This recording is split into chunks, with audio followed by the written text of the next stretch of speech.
Assalamualaikum warahmatullahi wabarakatuh. Pada video kali ini, kita akan berlatih latihan soal-soal prakarya kelas 7 semester 2 untuk aspek kerajinan.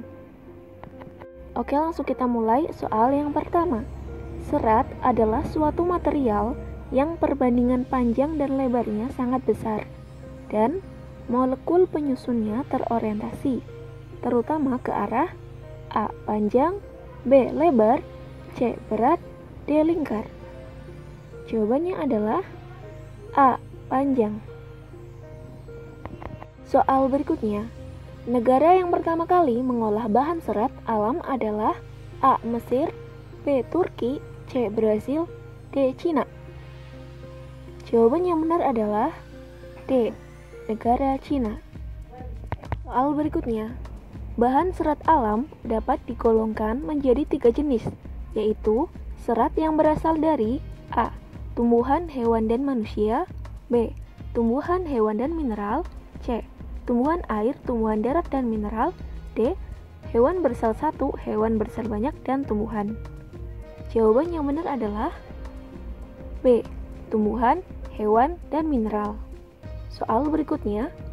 Tumbuhan yang batangnya dapat menghasilkan serat alam adalah A. Melinjo, B. Kelapa, C. Kapuk, D. Jarak. Jawaban yang benar adalah A. Melinjo. Soal berikutnya. Nomor 5. Serat yang berasal dari hewan banyak disukai oleh negara-negara Eropa. Bagian hewan yang dimanfaatkan seratnya adalah A. Kulit, B. Kuku, C. Bulu, D. Otot. Jawaban yang tepat adalah C. Bulu. Lanjut ke soal berikutnya. Nomor 6. Jenis batang yang menghasilkan serat alam dapat berupa jenis batang yang A. Bergabus, B. Berkambium, C. Tidak berkambium, D. Berkambium ataupun tidak berkambium. Jawaban yang tepat adalah D. Berkambium ataupun tidak berkambium. Nomor 7. Perhatikan pernyataan berikut. 1. Bahan terasa dingin dan sedikit kaku. 2. Tidak mudah kusut. 3. Mudah menyerap keringat. 4. Tahan terhadap jamur. 5. Mudah terbakar. Bahan tekstil dari selulosa ataupun kapas memiliki karakteristik A. 1, 2, dan 3, B. 1, 3, dan 5, C. 2, 3, dan 5, D. 3, 4, dan 5. Jawabannya adalah B. 1, 3, dan 5. Soal berikutnya nomor 8. Perhatikan pernyataan berikut. 1. Daya serap cukup tinggi. 2. Tidak mudah kusut. 3. Kekuatannya tinggi. 4. Tidak tahan terhadap sinar matahari.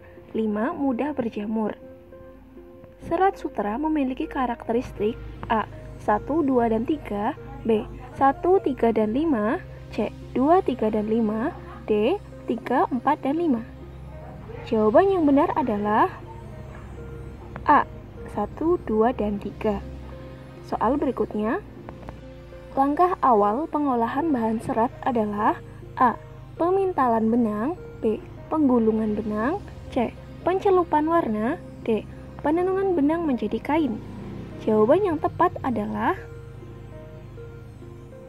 A. Pemintalan benang. Soal berikutnya. Tujuan pencelupan warna pada proses pengolahan serat adalah tujuannya memperoleh warna yang kuat. Selanjutnya, nomor 11. Teknik pembuatan kerajinan dari serat alam sebagian besar dibuat dengan cara A. Dianyam, B. Dijahit, C. Ditempel, D. Dicetak. Jawaban yang benar adalah A. Dianyam. Soal berikutnya. Suatu benda yang dikatakan memiliki nilai estetis pada dasarnya merupakan kesatuan dan perpaduan dari unsur-unsur pembentuknya secara baik dan sempurna. Hal tersebut sesuai dengan prinsip benda kerajinan, yaitu A. Unity, B. Complexity, C. Intensity, D. Utility. Jawaban yang benar adalah A. Unity. Soal berikutnya. Nomor 13. Benda kerajinan harus mengutamakan nilai praktis, yaitu dapat digunakan sesuai dengan fungsi dan kebutuhan. Pernyataan tersebut sesuai dengan persyaratan pembuatan benda kerajinan, yaitu A. Kenyamanan, B. Keluasan, C. Kegunaan, D. Keamanan. Jawaban yang sesuai adalah C. Kegunaan. Soal berikutnya, perhatikan gambar berikut. Alat yang digunakan untuk menenun pada gambar di bawah adalah, jawaban yang benar adalah kayu spanram.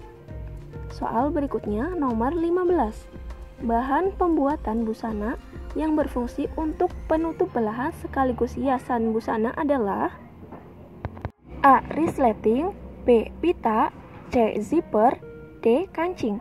Jawabannya sesuai adalah D. Kancing.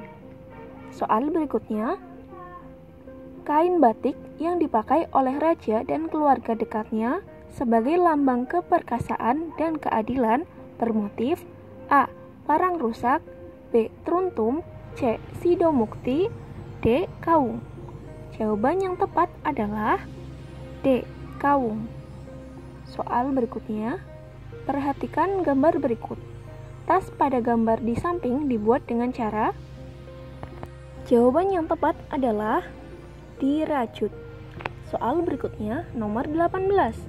Langkah pertama dalam membuat taplak meja tamu dengan teknik batik tulis adalah A. Menjiplak gambar di atas kain, B. Menyiapkan gambar kerja, C. Mewarna menggunakan zat warna, D. Mencelup kain batik ke dalam larutan TRO. Jawaban yang sesuai adalah B. Soal berikutnya nomor 19. Produk karya kerajinan yang siap dipasarkan sebaiknya dikemas dengan baik agar A. Tidak tampak dari luar, B. Terlihat lebih menarik dan tahan lama, C. Terkesan berharga mahal, D. Aman dari pencurian. Jawaban yang sesuai adalah B. Terlihat lebih menarik dan tahan lama. Soal berikutnya nomor 20. Limbah anorganik yang dihasilkan oleh kegiatan rumah tangga atau pemukiman disebut limbah A. Rumah sakit, B. Pertokoan, C. Domestik, D. Pabrik. Jawaban yang sesuai adalah limbah C. Domestik. Soal berikutnya nomor 21. Berikut ini yang bukan merupakan contoh dari sampah anorganik, yaitu A. Daun pohon, B. Pecahan gelas, C. Kaleng bekas, D. Potongan logam. Jawaban yang sesuai adalah A. Daun pohon. Soal berikutnya nomor 22. Meminimalisir barang atau material yang kita pergunakan merupakan arti dari A. Reduce, B. Reuse, C. Recycle, D. Renewable. Jawaban yang sesuai adalah A. Reduce. Soal berikutnya nomor 23. Memilih barang-barang yang bisa dipakai kembali merupakan arti dari A. Reduce, B. Reuse, C. Recycle, D. Renewable. Jawaban yang sesuai adalah B. Reuse. Soal berikutnya nomor 24. Langkah awal yang dilakukan dalam proses pengolahan bahan limbah lunak adalah A. Pemilahan bahan limbah lunak, B. Pembersihan limbah lunak, C. Pengeringan, D. Pewarnaan bahan limbah lunak. Jawaban yang sesuai adalah A. Pemilahan bahan limbah lunak. Soal berikutnya nomor 25.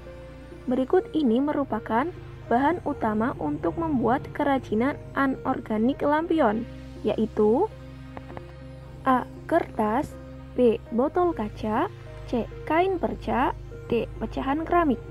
Jawabannya adalah B. Botol kaca. Nomor 26.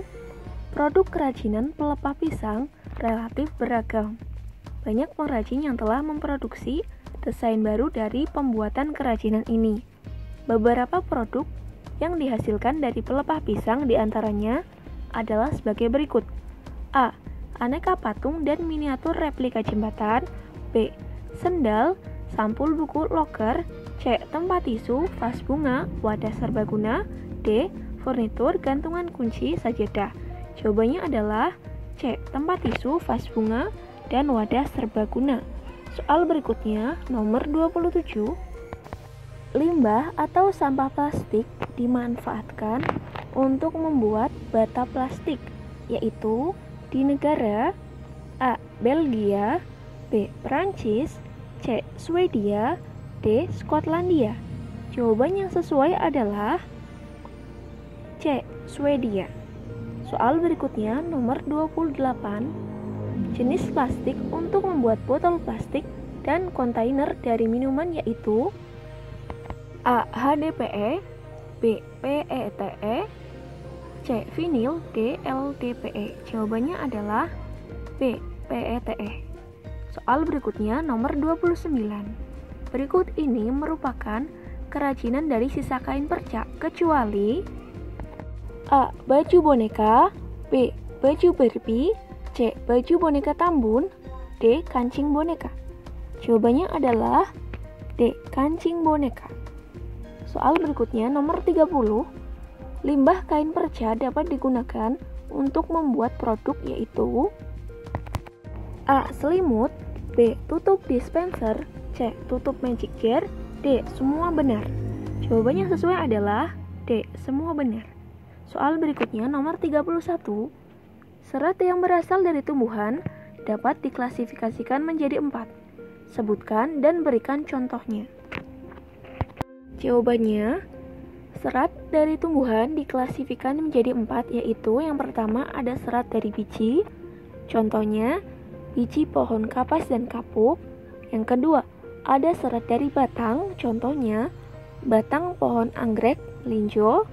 Yang ketiga, serat dari daun, contohnya daun eceng gondok. Yang keempat, serat dari buah, contohnya buah kelapa. Soal berikutnya nomor 32, jelaskan langkah-langkah pengolahan bahan serat. Jawabannya, langkah-langkah pengolahan bahan serat terdiri dari 4 langkah. Yang pertama, pemintalan benang, yaitu proses pengolahan kapas menjadi benang. Yang kedua adalah penggulungan benang. Yang ketiga adalah pencelupan warna untuk memperoleh warna yang kuat. Dan yang keempat adalah penenunan benang menjadi kain. Soal berikutnya, nomor 33, jelaskan penggolongan limbah berdasarkan wujudnya. Jawabannya, limbah dilihat dari wujudnya terdiri dari 3. Yang pertama, limbah gas merupakan limbah yang berbentuk gas, contohnya karbon dioksida ataupun CO2. Kemudian yang kedua ada limbah cair, merupakan limbah yang berbentuk zat cair, contohnya air cucian.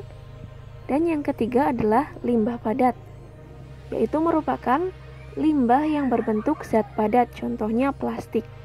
Nomor 34, jelaskan yang dimaksud prinsip reduce, reuse, recycle.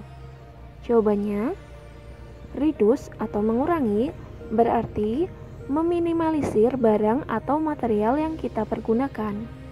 Reuse atau menggunakan kembali berarti memilih barang-barang yang bisa dipakai kembali.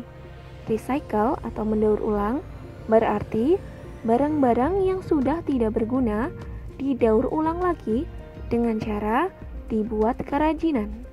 Soal berikutnya, nomor 35, sebutkan peralatan yang digunakan untuk membuat produk kerajinan dari bahan serat alam pelepah daun pisang. Jawabannya, alat pembuatan kerajinan pelepah pisang diantaranya gunting, pisau, setrika, dan alat penunjang lainnya. Nah, itu tadi contoh-contoh soal latihan untuk aspek kerajinan. Untuk lebih lengkapnya, jangan lupa dibuka juga materi yang telah dipelajari, kemudian buku paket serta buku pegangannya. Dan tetap belajar, Sekian untuk video kali ini. Terima kasih. Wassalamualaikum warahmatullahi wabarakatuh.